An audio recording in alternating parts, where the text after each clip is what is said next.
Hello दोस्तों, आपका विकास classes VSSR में स्वागत है। आज हम लोग का जो टॉपिक है फ्रांसीसी भूगोलवेत्ता। फ्रांसीसी भूगोलवेत्ता में जीन्स ब्रूस के बारे में चर्चा करेंगे। इसके पहले वाले वीडियो हम लोगों ने फ्रांसीसी भूगोलवेत्ता के बारे में अच्छे से डिस्कस किया है, कौन कौन से भूगोलवेत्ता हैं, और इसमें हम लोगों ने देखा है कि बिडार डी ला ब्लास ब्रूस को लेके हम लोग अच्छे से डिस्कस किया है। ठीक है, आज हमारा जो टॉपिक है फ्रांसीसी भूगोलवेत्ता में, जो हमारा टॉपिक है जीन्स ब्रूस को लेके। ठीक है, जीन्स ब्रूस को देखते हैं। जीन्स ब्रूस कब आए थे? जीन्स ब्रूस 1868 से लेके 1930 ईस्वी में आके जीन्स ब्रूस आए थे। ठीक है, जीन्स ब्रूस कब आए थे? जीन्स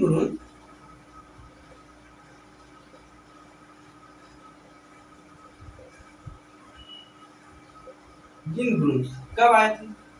1868 से लेके 1930 ईस्वी में आपके आए थे। कौन? Jeans Bruce. जीन्स ब्रूस को संभववाद का भूगोलवेत्ता भी कहा जाता है। जीन्स ब्रूस क्या कहा जाता है? जीन्स ब्रूस को संभववाद का भूगोलवेत्ता भी कहा जाता है। यही नहीं, जीन्स ब्रूस किसके शिष्य हैं? कभी कभी पूछा जाता है जीन्स ब्रूस किसके शिष्य हैं? जीन्स ब्रूस बिडार डी ला ब्लास के शिष्य। किसके शिष्य हैं? ये ब्लास के शिष्य। किसके? ये किसके शिष्य हैं? ये जो है जीन्स ब्रूस किसके शिष्य हैं? या ब्लास के शिष्य हैं। ठीक है, इन्होंने जीन्स ब्रूस ने अपने जीवन काल में 3 सिद्धांत को दिया है। कितने? 3 सिद्धांत को दिया है। पहला उन्होंने क्रियाशीलता का सिद्धांत दिया है, दूसरा अपवर्णी अर्थव्यवस्था का दिया है, तीसरा जो है अन्नाक्षय अंतर संबंध का सिद्धांत दिया है। आइए हम लोग देखते हैं एक एक को लेके क्रियाशीलता का सिद्धांत।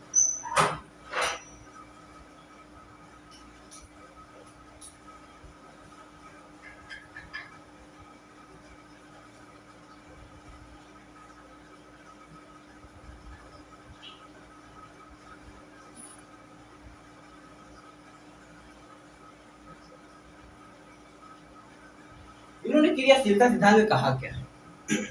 इन्होंने कहा प्रकृति में जितनी भी वस्तु पाई जाती है सब क्या है? सब गतिशील अवस्था में। इन्होंने कहा, जीन्स ब्रूस ने कहा प्रकृति में जितनी भी वस्तु पाई जाती है सब क्या है? सब गतिशील अवस्था में। ठीक है, या जो जीन्स ब्रूस या जो प्राकृतिक विश्वास नहीं करते थे, या प्राकृतिक विश्वास नहीं करते थे, इन्होंने कहा कि मनुष्य चाहे इसके रूप रंग को बदल सकता है। किसने कहा? जीन्स ब्रूस ने कहा। इन्होंने कहा कि जैसे हम रास्ते में चल रहे हैं, अगर हम रास्ते में चल रहे हैं, अगर प्रकृति ने पेड़ दिया, छांव दिया, तो उन्होंने जीन्स ब्रूस ने कहा कि वो तो हमारे ऊपर डिपेंड करता है, हम उस छांव में बैठे या ना बैठे, या तो हम आगे बढ़े। किसने कहा? ये जीन्स ब्रूस ने कहा। जब वह घूमते घामते जब आगे गए, जब उनको भूख लगी, जैसे हम लोग जब से किसी रास्ते में जाते वक्त, अगर रास्ते में जा रहे हैं, अगर कोई फल वगैरह गिर जाए, ढेर सारा गिरा, हम लोग क्या करते हैं? बाइक को खड़ा करते हैं, तुरंत उसको क्या करते हैं? उठा लेते हैं, खाना स्टार्ट करते हैं। उन्होंने कहा, जीन्स ब्रूस ने कहा, उनको भूख लगी थी, जब आगे बढ़े, कुछ पेड़ों से कुछ फल जमीन पे गिरे हुए थे। उन्होंने कहा वो तो हमारे ऊपर डिपेंड करता है, हम उस फल को खाएं या ना खाएं, या तो हम आगे बढ़े। प्रकृति ने तो दी है, प्रकृति ने तो दिया है। उन्होंने कहा या तो हम जानते हैं ना, वो हमारे ऊपर डिपेंड करता है, हम उसको खाएं या ना खाएं। जब उनको भूख प्यास लगी, जब खाने के बाद जाहिर सी बात प्यास तो लगेगी। जब वो आगे गए, इन्होंने जीन्स ब्रूस जब आगे गए घूमते टहलते, उनको नदी दिया। उन्होंने कहा कि प्रकृति ने तो जल दिया है, तो हमारे ऊपर डिपेंड करता है ना, उस जल जो प्रकृति ने जो जल दिया है, हम उस जल को पिए या ना पिए, वो तो हमारे ऊपर डिपेंड करता है। इन्होंने किसने कहा? जीन्स ब्रूस ने कहा। ठीक है, इन्होंने अपवर्णी अर्थव्यवस्था में क्या कहा? इन्होंने अपवर्णी अर्थव्यवस्था में कहा, इन्होंने खनिजों को निकालने के कार्य क्या कहा? लूटने का कार्य क्या है बताया है। ठीक है, इन्होंने क्या बताया है? इन्होंने अपवर्णी अर्थव्यवस्था में बताया है कि इन्होंने खनिजों के निकालने के कार्य को लूटने का कार्य बताया है। किसमें? अपवर्णी अर्थव्यवस्था में।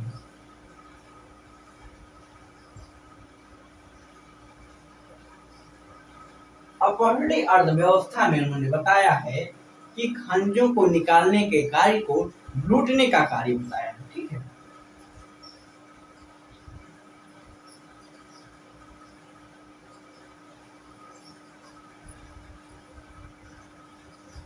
इन्होंने अपहरित अर्थव्यवस्था को खनिजों के निकालने के कार्य को लूटने का कार्य बताया किसने?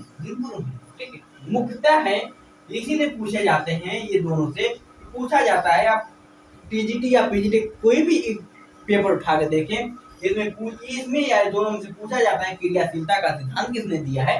जिनपुरुष ने दिया है। अपहरित अर्थव्यवस्था किसने दिया है? जिनपुरुष ने दिया। यही अधिकतर पूछा जाता है।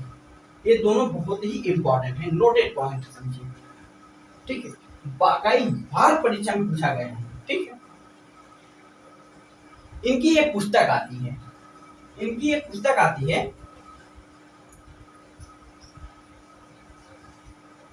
इनकी एक पुस्तक आती है। ठीक है, इनके पुस्तक का क्या नाम है? इनकी पुस्तक का नाम है जियोग्राफी ह्यूमन ईसाई डिक्लासिफिकेशन पॉजिटिव। इनकी पुस्तक का नाम है, इनकी पुस्तक का नाम है जियोग्राफी ह्यूमन ईसाई डिक्लासिफिकेशन पॉजिटिव। इनकी पुस्तक का नाम है क्या? इनकी पुस्तक का नाम है, आइए देखते हैं।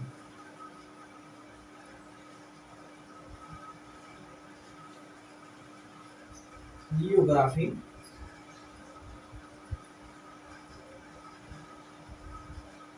ह्यूमन ईसाई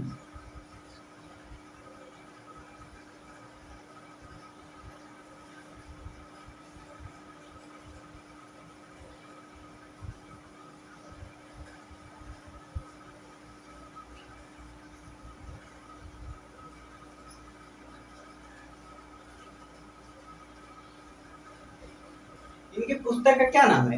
इनकी पुस्तक का नाम है जियोग्राफी ह्यूमन ईसाई डिक्लासिफिकेशन पॉजिटिव। इनकी पुस्तक का नाम है किसके? जिन ब्रून्स की। ठीक है, आइए एक बार फिर से देखते हैं।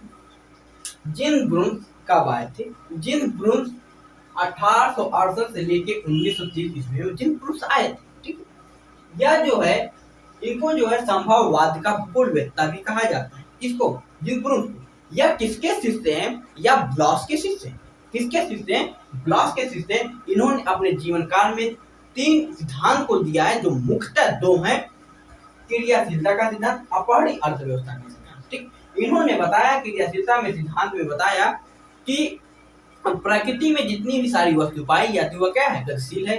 इन्होंने क्या, मनुष्य चाहे इसके रूप रंग को भी बदल सकता है, परिवर्तित कर सकता है। किसने कहा? जिन पुरुष ने कहा। ठीक, इन्होंने अपहरित अर्थव्यवस्था में बताया, अपहरित अर्थव्यवस्था में इन्होंने कहा खनिजों से निकाले गए कार्य को लूटने का कार्य किसने बताया है? जिन ब्रून्स ने बताया।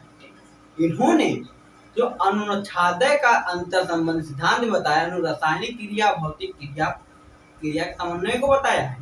ठीक है, इनकी एक पुस्तक आती है, जिन ब्रून्स की एक बहुत इंपॉर्टेंट पुस्तक है, कई बार परीक्षा पूछा गया है। इनकी पुस्तक का क्या नाम है? इनके पुस्तक का नाम है जियोग्राफी ह्यूमन ईसाई डिक्लासिफिकेशन पॉजिटिव। इनकी पुस्तक का नाम है। ठीक है, अब हम लोग देखते हैं नेक्स्ट, डिमांजिया।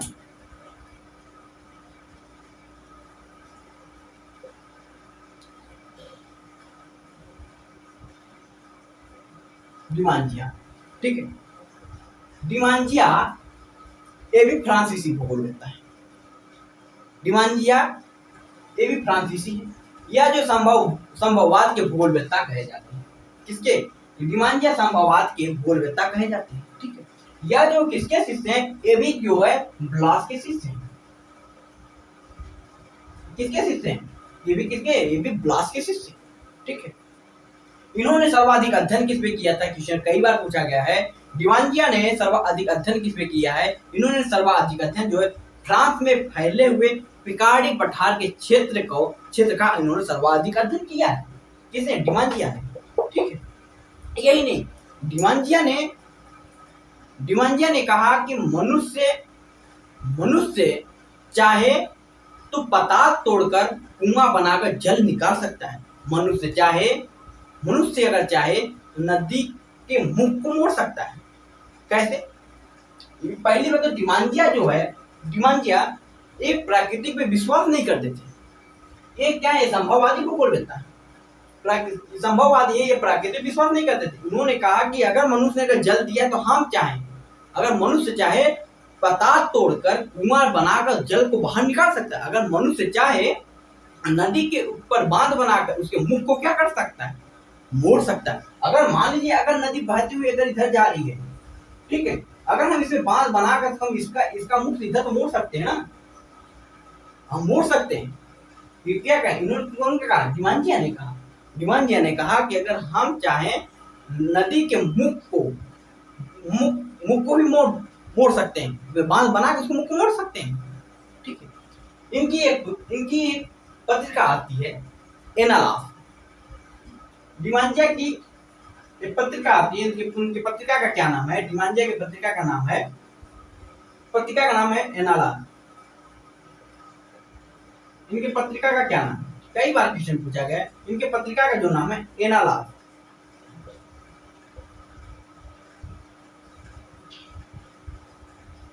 एनालास इनके पत्रिका का नाम है, ठीक है। और इनकी पुस्तक का क्या नाम है, कई बार परीक्षा में पूछा गया है कि डिमांजिया की पुस्तक का क्या नाम है। डिमांजिया के पुस्तक का नाम है मानव भूगोल की समस्या। क्या है, मानव भूगोल की समस्या है, ठीक है। मानव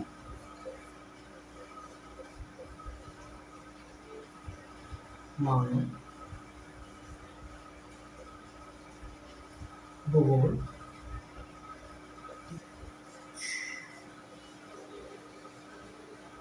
इनके पुस्तक का क्या नाम है, इनके पुस्तक का नाम है मानव भूगोल की समस्या, ठीक है। यही नहीं, अगर हम अंग्रेजी में अगर इसका अनुवाद करेंगे तो प्रॉब्लम ऑफ ह्यूमन ज्योग्राफी, अंग्रेजी में इसका अनुवाद करेंगे तो, ठीक है। डिमांजिया के बारे में फिर से चर्चा करते हैं। डिमांजिया फ्रांसीसी है। डिमांजिया कहाँ के निवासी है, फ्रांसीसी निवासी। इन्हें जो है संभववादी का भूगोलवेत्ता भी कहा जाता है। यही नहीं, ये किसके शिष्य या ब्लॉस के शिष्य, ठीक है। ये ब्लॉस के शिष्य। इनके पत्रिका का क्या नाम है, इनकी पत्रिका का नाम है एनालास है। इनकी पुस्तक का जो नाम है मानव भूगोल की समस्या, ठीक है। अगर अंग्रेजी में इसका अनुवाद करें प्रॉब्लम ऑफ ह्यूमन ज्योग्राफी, ठीक है। आज के लिए इतना ही। अगर जब हम लोग कल नेक्स्ट वीडियो में मिलेंगे, हम लोग जो है डी मार्कोन के बारे में अच्छे से डिस्कस करेंगे, ठीक है। आज इतना ही। जय हिंद, जय भारत।